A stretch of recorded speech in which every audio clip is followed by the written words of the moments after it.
Hello everybody, and my name is Nicholas Page, and today I will be looking at LEGO set 8923 LEGO Bionicle Hydraxon. The set came out in 2009. It retailed for around €20, and it is in the Warrior class.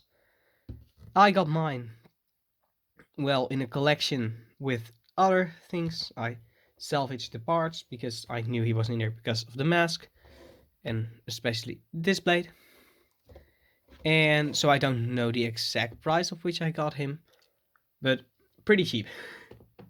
Nowadays you will be buying at least this part already for €10, so good luck with trying to get the rest of him. For the set, he uses the main colors of black and either flat silver and pearl light gray, depends on which part exactly. He has a little bit of the metallic gray, the dark bluish gray, not dark bluish gray, the gunmetal gray in here, and something which you see a lot of are the blue pins. They bug me a bit, but I'll get into that later.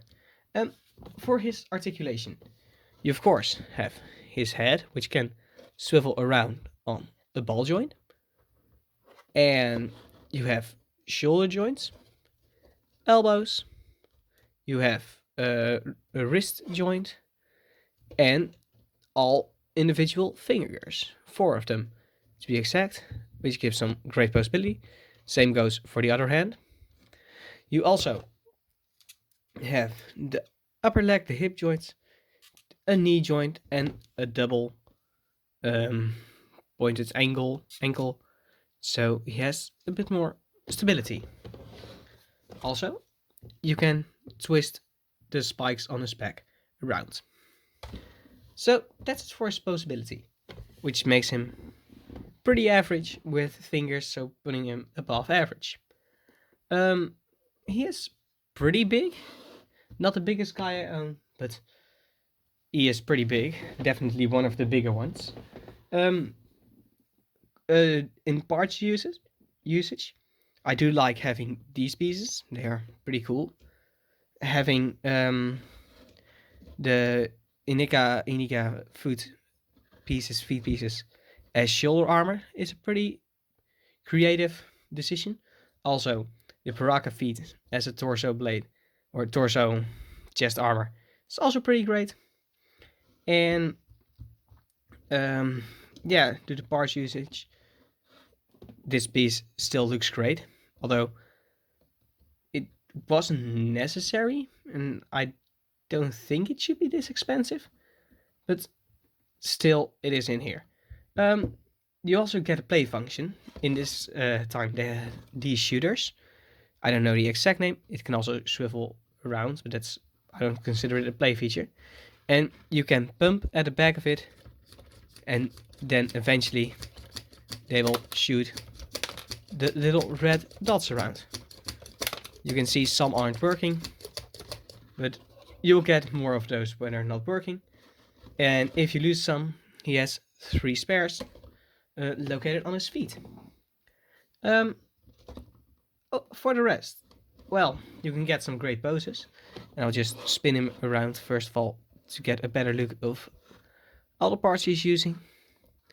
You can get some great poses with him, and yeah, his arms hold up pretty well. The hands, the weapons, they aren't too heavy for him, where there's still a great lot of friction in his arms, so you can pose him in certain different ways. And he looks quite menacing. I don't really know his story, but in my, not per se headcanon, but in my fictional world, he is a pretty bad guy.